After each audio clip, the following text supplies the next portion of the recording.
you're seeking freedom in a revolution, oh, if you're seeking freedom, you won't find it there. For once the guns stop blazing, you'll find it amazing how the world can drag on just as before.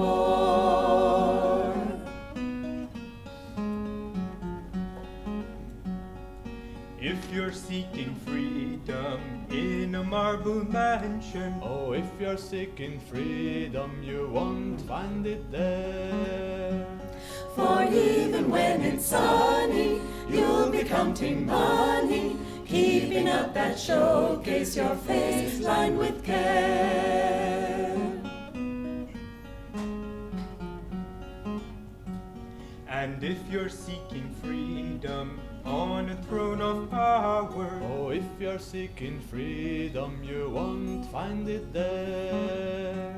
For though men all obey you, what if they betray you? Tense you'll be and waiting for foes everywhere.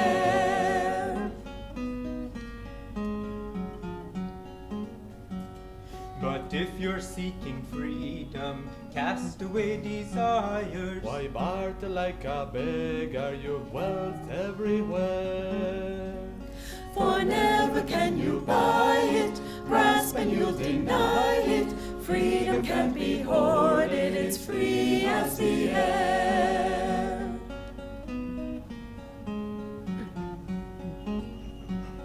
And if you're seeking freedom, seek it on the mountains. Got sunlight on your shoulder, the wind in your hair. For there's no one can hold you, boss about or mold you. Once your heart is free, you'll be king everywhere. For there's no one can hold you, boss about or mold you. Once your heart is free, you'll be king everywhere.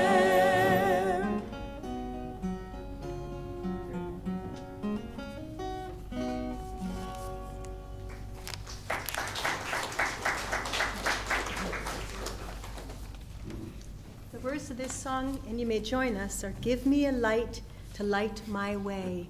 Truth is the light, so wise men say." You'll catch on.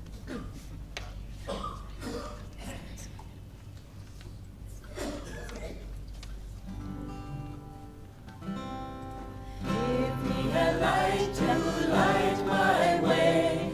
Truth is the light, so wise men say. Give me a light to light my way. Truth is the light, so wise men say. Give me a light to light my way. Truth is the light, so wise men say. Give me a light to light my way. Truth is the light, so wise men say. Truth is the light, so wise men say. Truth is the light, so wise men say. Truth is the light, so wise men say. Truth is the light, so wise men say. Truth is the light, so wise men say. Truth is the light, so wise men say.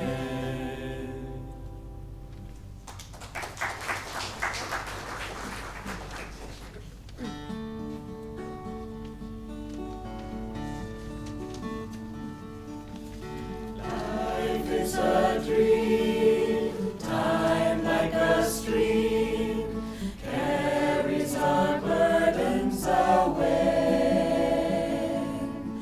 Never despair.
heaven, down from life's cares to the sky. Love is a star, though shining afar. It can guide us and help us toward light to draw nigh. Love is a star, though shining afar. It can guide us and help us toward light to draw nigh.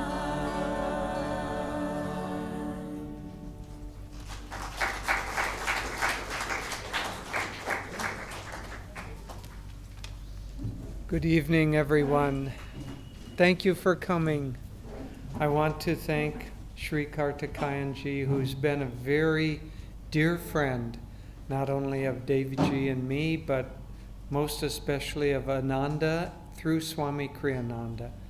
As he said, Swami Kriyananda called him a brother, and to us he feels like a brother, father, uncle.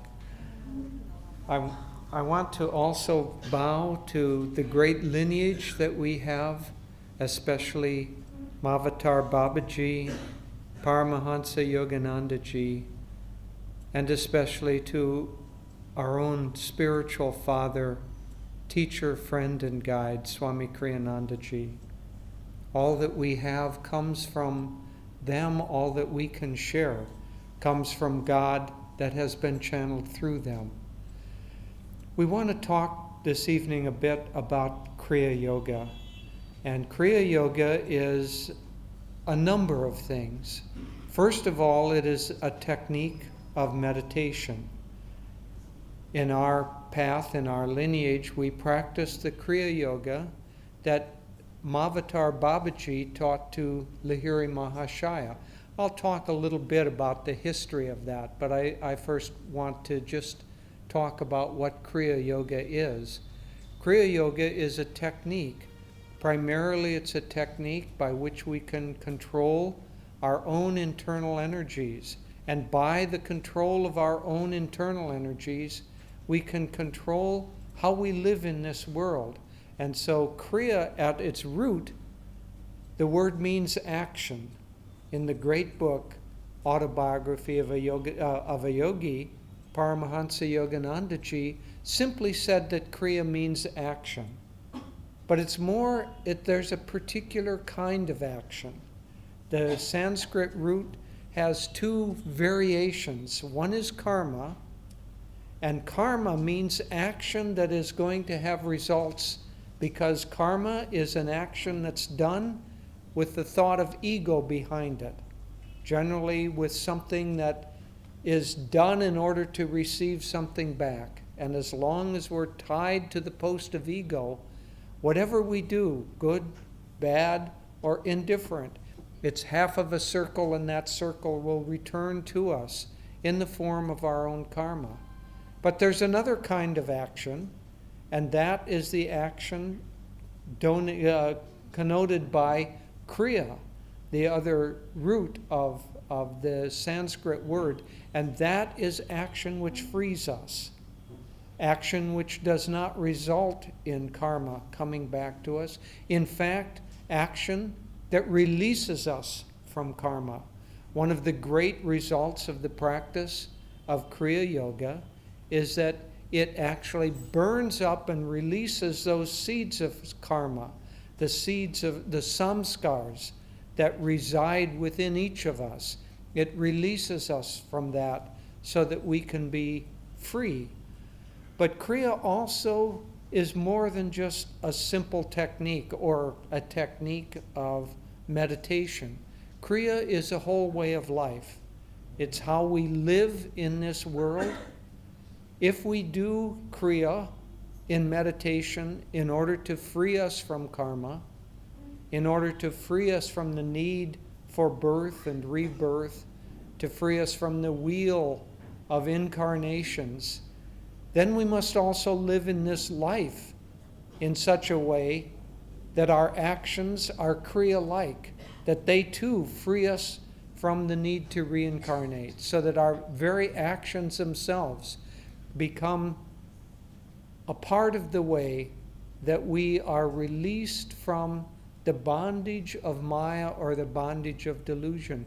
And this is what Mahavatar Babaji called his great disciple, Lahiri Mahashai, to him in 1861.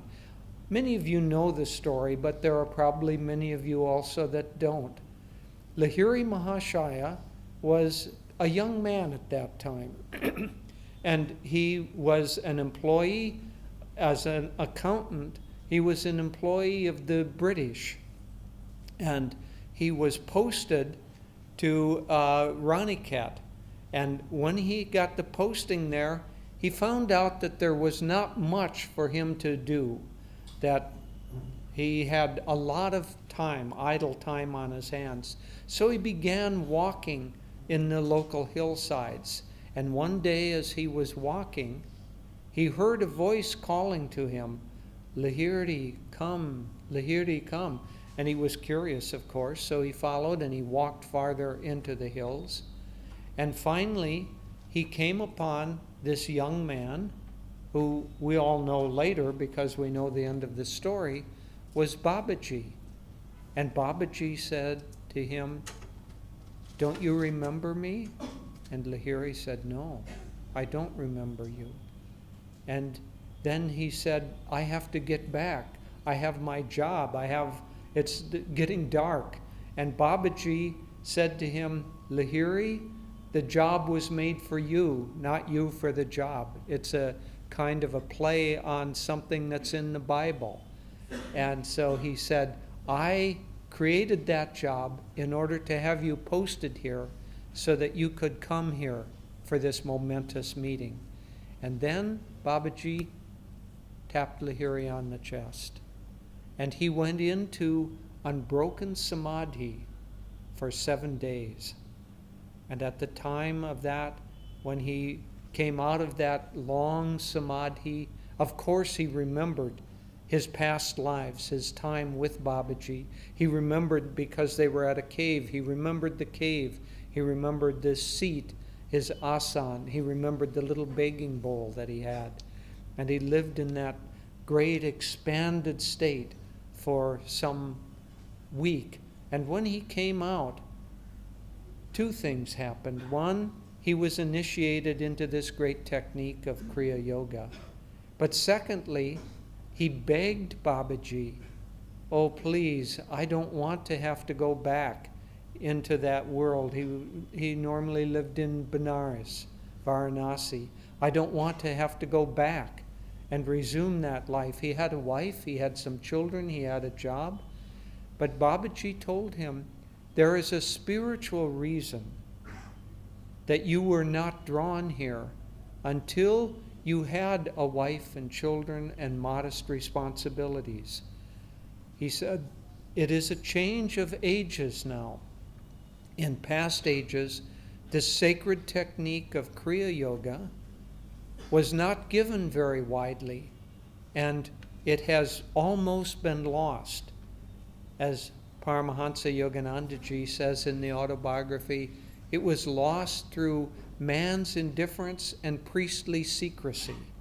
And so in the darker age of Kali Yuga, this sacred technique was not completely lost, but it was buried.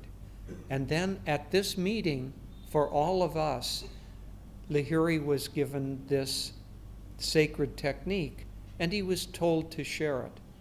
And Babaji said, "Share this technique only with those people who have renounced the world and are highly advanced." And Lahiri Mahashaya, in behalf of all of us, said, "But Master, there are many sincere devotees who are yearning to be free, but they're still in the world and they can't renounce the world and leave. Can I not share this technique with sincere men and women everywhere?" And Babaji said, "God has spoken through you. Go ahead and share this technique with others." And so this technique now can be given not to everyone because it takes preparation. Because it's a technique of meditation, we must have a life that includes meditation in order to practice this technique. But the technique can now be given to those people, those of us who are sincere. I was initiated by my great teacher and spiritual father, Swami Kriyananda, just a little over 45 years ago, and have practiced this technique daily since that time. And I can attest to the fact that it is a powerful, powerful technique for changing consciousness.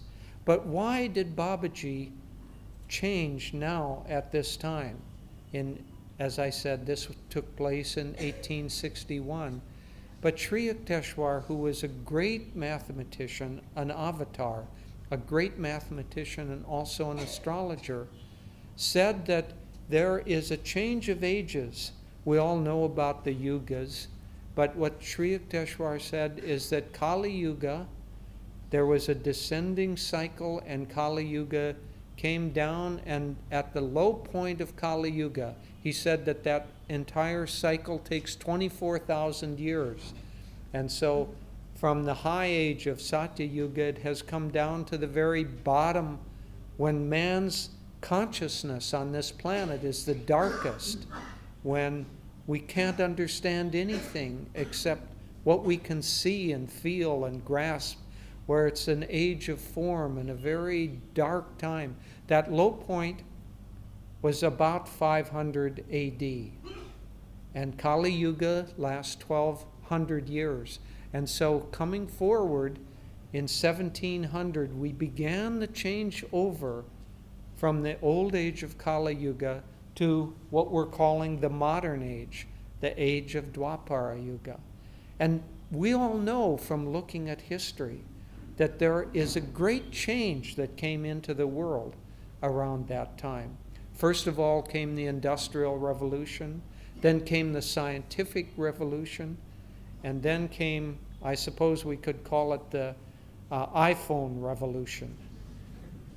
And we all know that there's a change because the Dwapara Yuga is going to do away with with space, and it's going to shrink this world and make it seem like one world. And that is already happening. It is the age of energy. And so from a time that was 1,000 years ago, which was the age of form and darkness, we've come into the beginnings of the dawn of consciousness. And the electronic age that we're all a part of is changing consciousness. We can have a cell phone in our pocket, and that cell phone can ring, and we won't know whether it's someone who's out in the hallway calling us. I hope you've all turned your cell phones off, by the way, your mobiles off. I have to tell you a funny story. Swami Kriyanandaji was giving a talk in Gurgaon a few years ago, and naturally, as we always do, he asked everyone, or there was an announcement asking everyone to turn their mobiles off. And Swamiji was in the middle of a talk, and a mobile rang. And he said, "Could you please turn it off? Could answer it, turn it off, please." And it kept ringing and kept ringing. And he said, "Please, we've asked you to turn your mobiles off." And then he looked down, it was his own mobile in his pocket, and he took it out and he had a big laugh. He had a wonderful sense of humor. He had a big laugh. Someone was calling him from America. But the point here is, when that mobile rang, he didn't know whether it was someone in the audience calling him, someone in Gurgaon, someone at the ashram calling him, or someone in America calling him. The world had shrunk, at least in terms of that experience with the mobile. Our son told us a joke, but simply having a mobile, having this wonderful technology, does not mean that we use it wisely. Our friend told us a joke. He said, where a man from the past in the 1900s is suddenly transported into the future, and he comes into present day age, and he sees a man with a smartphone. And he says, "What is that?" And the man said, "Well, this is a device that connects me with all the recorded wisdom of mankind from the beginning of history." And the man from the past says, "That's amazing. What do you do with that?" And the fellow says, "Well, mainly I look at pictures of cats and argue with people that I don't know." And so we might have the technology, but the consciousness has not grown very much in this present age. In fact, we have wonderful, wonderful technology that is helping us explore the world outside of ourselves. Technology primarily because this is an age of energy. We have technology that helps us explore that. And so we can send a huge telescope up, the Hubble telescope, up into space, and it can take digital pictures and beam those back, and we can all see galaxies that we didn't know that existed. We can see that space is full of light, that if you take the darkest part of the sky where it appears that there is absolutely nothing, no stars, no light, take a piece of that as big as your little fingernail, and if you shine a powerful telescope on it, you see galaxy upon galaxy upon galaxy. So this world, this universe is filled with stars, filled with galaxies, filled with light. And through the beauty of science, we can begin to see them.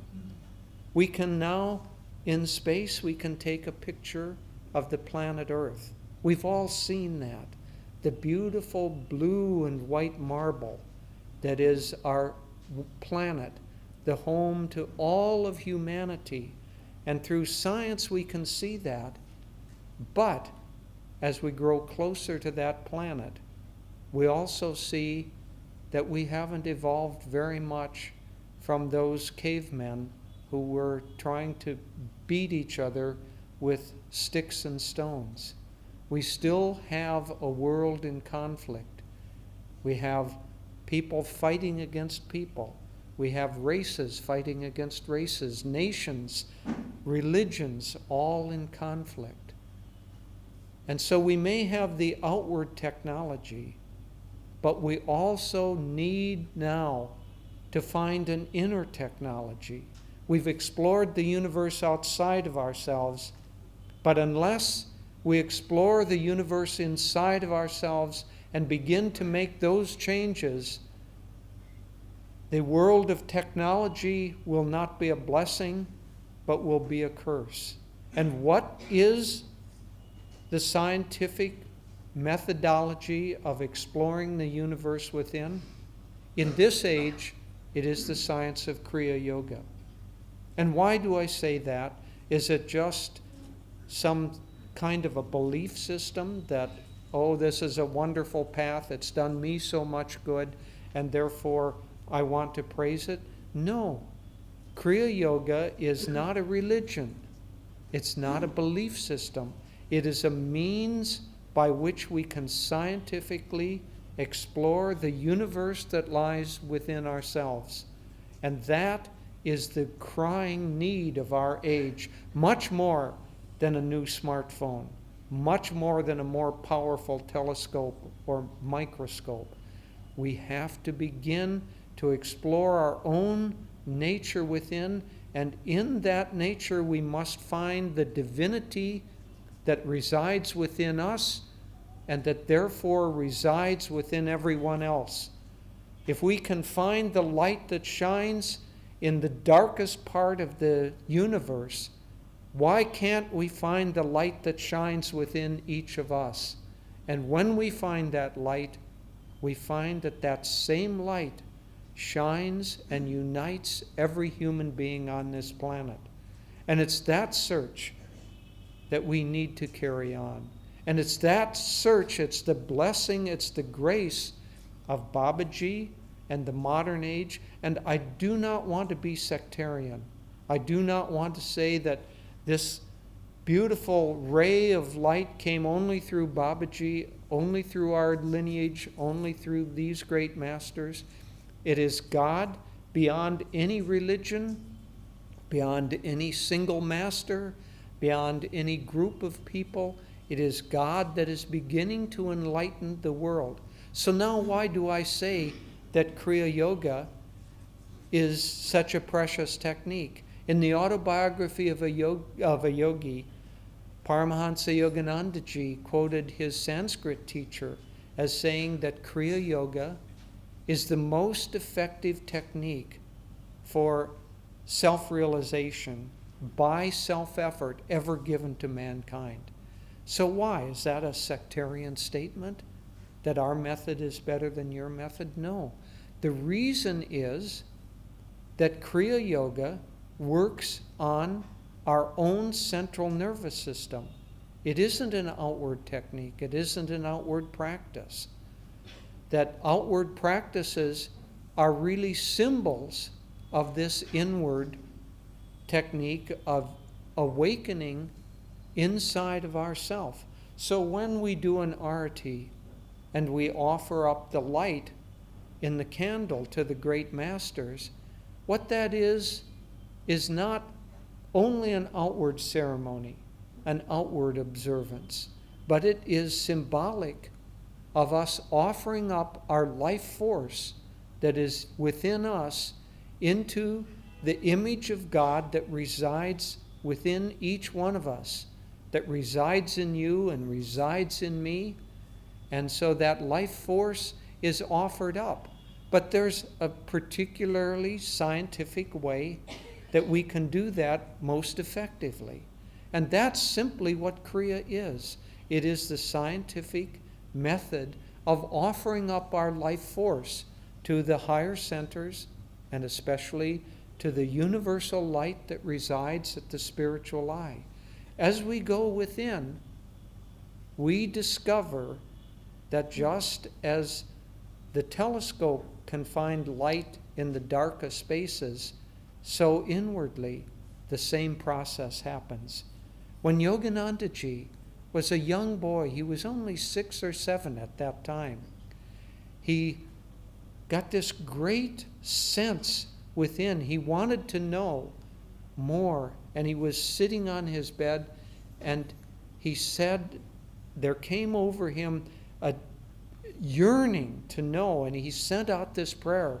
He said, "What lies behind the darkness of closed eyelids?" And this prayer, and then he went into a deep state of meditation. And as he went into this deep state of meditation, trying to see what lies behind the closed eyes, the darkness of closed eyes, there was no longer darkness there. But he began to see little figures. And as they grew, he saw that there were yogis meditating. And in his mind's voice, he asked, "Who are you? Who are you?" And they said, "We are the Himalayan yogis." And it awakened in him a lifelong desire to be a yogi, to go to the Himalayas, to be one with them. But then he went even deeper, because those figures vanished. And in their place came a blazing light within. And Yoganandaji, Mukunda he was at that young age, he said, "Who are you? What are you?" And the voice resounded, "I am Ishwara. I am light." And he said that he was given a permanent blessing that lasted his entire life through that experience. Now that experience that he had as a young boy of 6, that experience ultimately will come to each one of us. Ultimately, we will not only see the light of creation, not only outside, but within. We will see that light within ourselves, and ultimately it is our destiny to become one with that light, because each of us comes from that light. And it is our destiny to return back into unity with that light. We will never rest, we will never be happy until that process completes itself.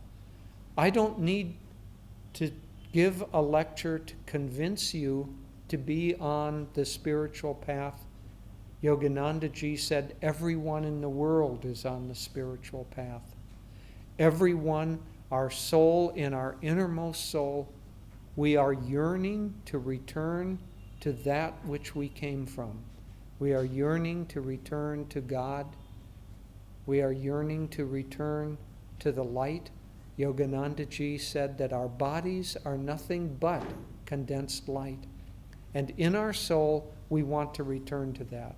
The great saint Anandamoy Ma put it this way, and I love this quote. She said, "The natural food of the mind is joy. And until we can feast on that joy, we will always be hungry." And so our own hunger drives us along, drives us to try this and try that, because the things that we try will give us some happiness. But as we find that happiness, it also flees before us, and we want something deeper and more permanent.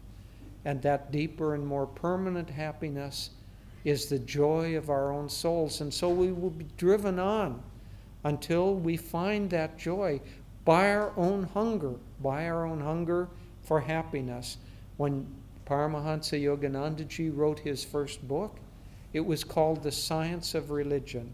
And the central thesis of that was that everyone in the world is motivated by the same motivation. Everyone. And that motivation is that every one of us desires happiness, and we seek to avoid pain.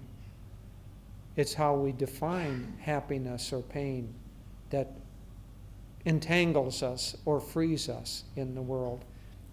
I have to tell a joke that just occurred to me, and I hope it translates well. But a man was walking along, and he heard a little voice saying, "Help me, help me." And so he stopped and he looked down, and there was a little frog looking up at him, eyes gleaming.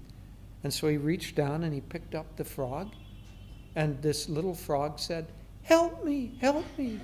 I am a princess, and I've been cursed to take on the form of a frog. And if you kiss me, I'll turn into a princess, and you can be my husband, and you'll inherit the kingdom." And the man looked, and he put the frog in his pocket and continued walking. And after a little while, the frog said again, "Didn't you hear me? I'm a princess. Kiss me, and you'll be a great prince." And the man looked down and said, "You know, I think I would rather have a talking frog."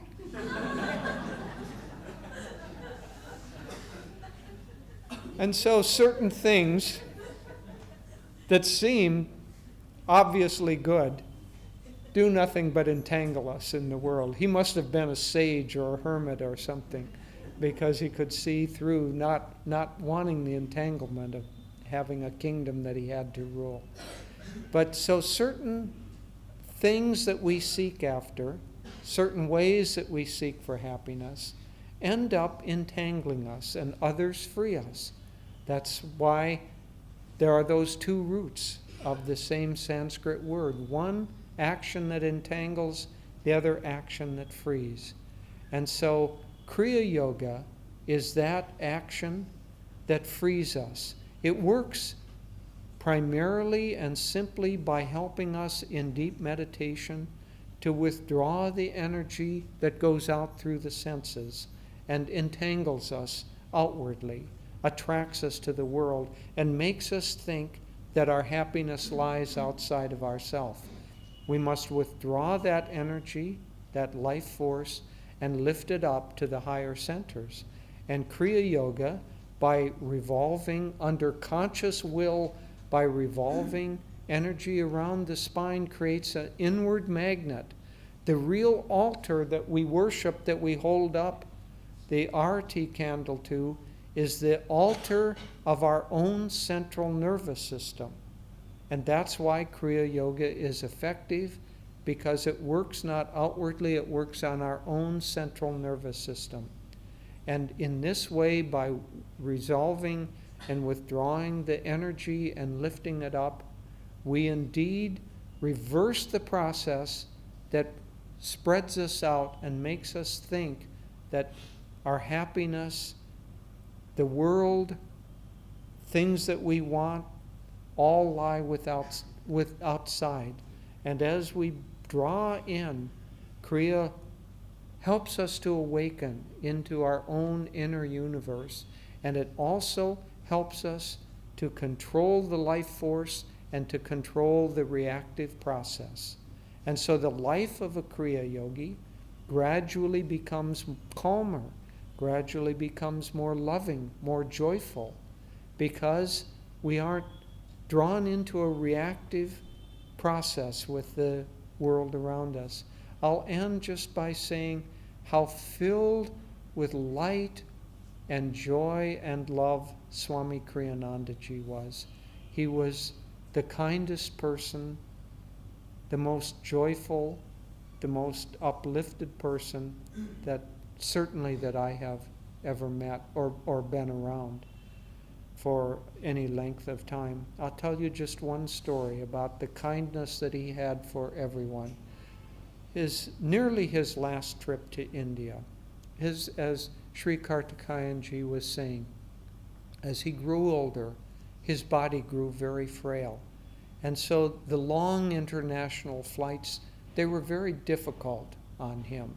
And he had arrived in Gurgaon, our ashram there, from a long international flight, and his body was weary. And one of the residents there suggested that he get a massage. There is a young man who would come and give massages, and he was very good and felt that this could be helpful. So Swamiji said, yes, I think that would be helpful. And so this young man came, and he had Swamiji lay down on the bed, and he gave him a very nice massage. But at the end of it, Swamiji said, wouldn't it be better if you had a massage table so that your clients didn't have to lay down on the bed? And this young man said, well, of course that would be better, but they're very expensive, and I have a wife and 2 children, and I'm barely eking out enough money now doing my work to support my family. Now, this is the first time Swamiji had ever met that young man. And he said, go out and find a massage table. I'll buy it for you. And the young man said, oh, no, sir. They're quite expensive. And Swamiji said, that doesn't matter. Go out and find one, and I'll buy it for you. And so the young man came back the next day. Swamiji asked, how much will they cost? And the young man said, I'm not sure. I think maybe as much as 10,000 rupees.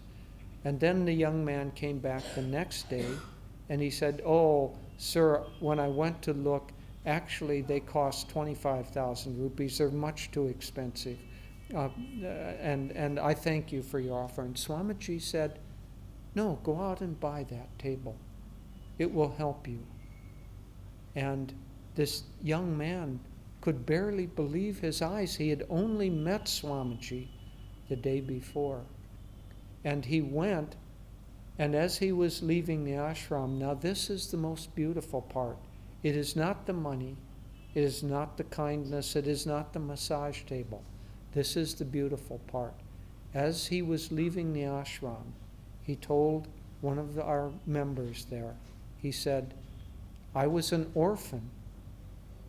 And when I grew up, I never knew my father. I never knew who he was. And all my life, I have longed for the love of a father and never found it. And today, I found the love of a father. Now that's the unifying effect of a life of Kriya Yoga and a life lived in God. That we see everyone as our own family. More than our own family, we see everyone as our own self. And when we find the light that is within us, we find that light shining, blazing forth in the form of everyone else. And when we can find that inner science, that inner technology, then this beautiful earth that looks united from space will in fact become united into one planet, living a life of love and joy. And we are very grateful that Ananda Sangha can do its little part to help in that process.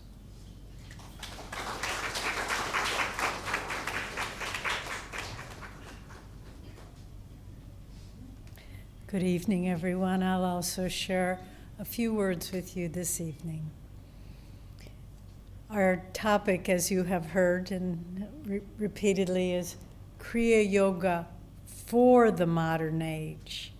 And I know we so enjoy the consciousness of India that loves to look at subtle meanings of words and multi-levels of interpretation.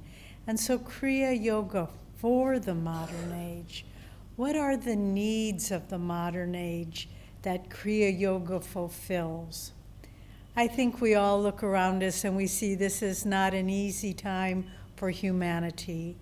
First of all, whether we're young or old, I think we have to accept that values are shifting.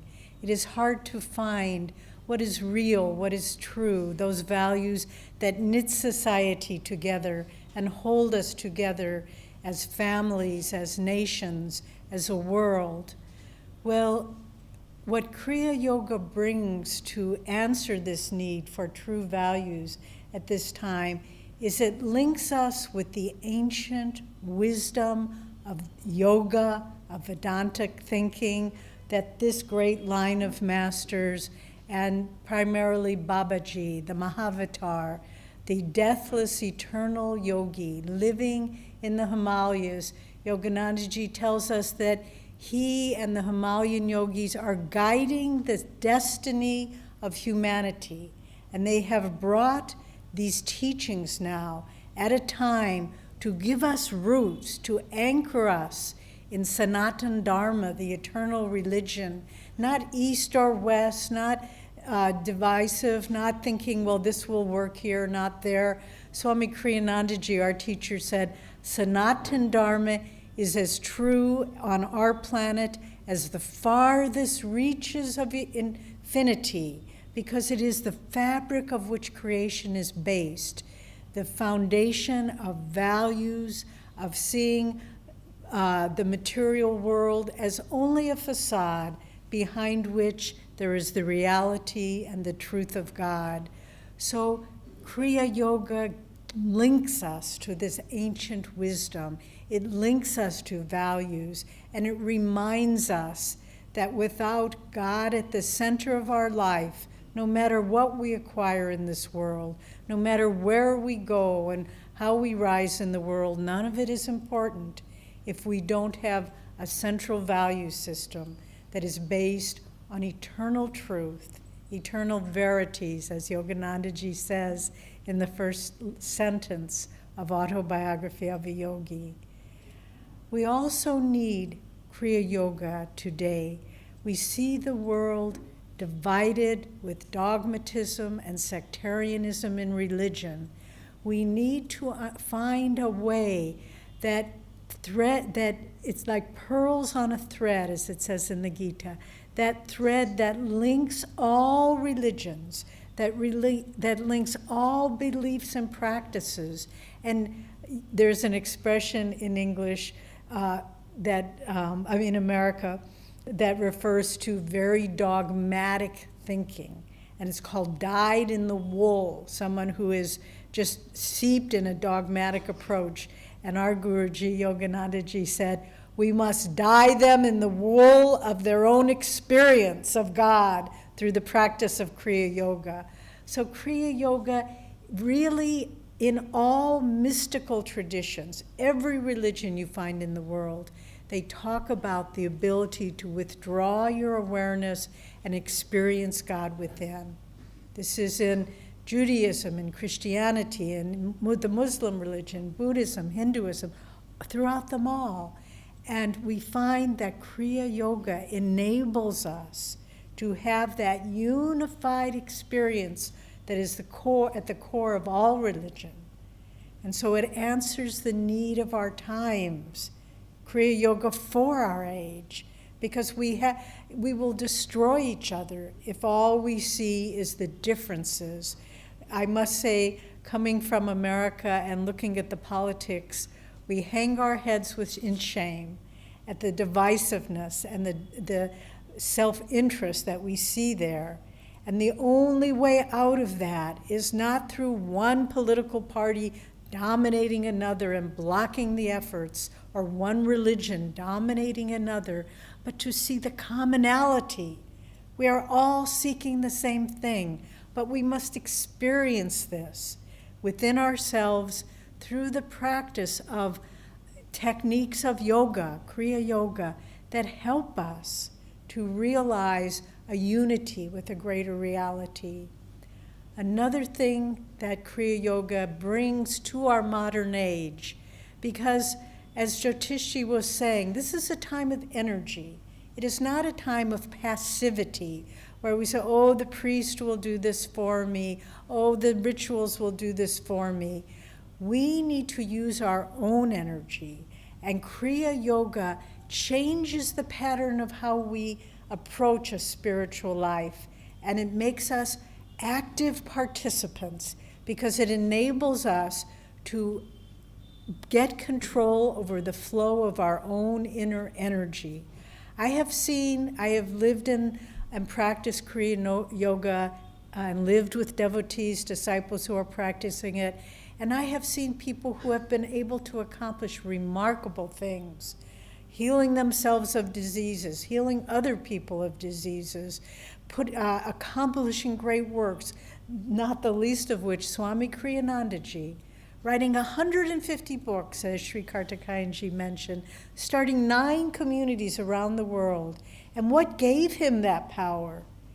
Yoganandaji said, our own but God-given power. And Kriya helps us to tune into that. It helps us to move beyond being passive, perhaps even thinking of ourselves as victims in this world. Oh, well, how can I ever rise above my station? My mother was this, my father was this. But if we say, I can do anything when so I think. Yogananda has a wonderful book called Scientific Healing Affirmations. And I encourage you to get that and read that, where he uses simple mental formulas that you repeat over and over. They're in English, but they engage the mind, they release blocks, and you can feel within you the release of energy through the practice of Kriya Yoga. So to look at our lives and say, it's not enough to think God will do it all for me. I have to do my part. Yoganandaji, our Guru Deva, said that liberation is 25% the effort of the devotee. 25%. He liked to talk in mathematical terms because in America, where he mainly taught, they like that. 25% the effort of the devotee. 25% the intercession of the guru on the devotee's behalf. And 50% the grace of God. But, he added, that 25% that is our part must be 100% of what we have to give. So Kriya Yoga awakens our awareness of that inner flow of energy within us. It makes it dynamic to our awareness, and then we can bring it to bear on everything that we do. Our beloved teacher, we can't avoid saying this, his name that he chose, his monastic name, was Kriyanandaji. And why did he choose that name? Because Kriya means action, and it's also a technique of meditation. So it's joy through meditation, joy through action. And this is what his life was, meditation and action. And so we need a way to become actively involved with our spiritual life, not just passive, not saying, I lit the candle, the rest is up to you, God. Kriyananda wrote a book towards the very end of his life, last year in fact, and it's just about to come out, called Cooperating with Grace, meaning we can't just expect the grace to do it all. We have to do our part. And so to change from seeing the spiritual life from passive, where we kind of are an observer, to be an active participant in our own process of transformation. Then when we look at the world around us, look at the news, listen to the radio, it is not a safe place to live. It is a time of tremendous upheaval, the weather patterns, violence, guns, terrorism. It's hard to find a sense of security in this world. And that is, for devotees, that is good news. Because as long as we're thinking this world will make us secure, we will always live on the edge of anxiety. I got an email this morning from two dear friends of mine. It was we were writing each other, and these were girlfriends of mine when I was in high school.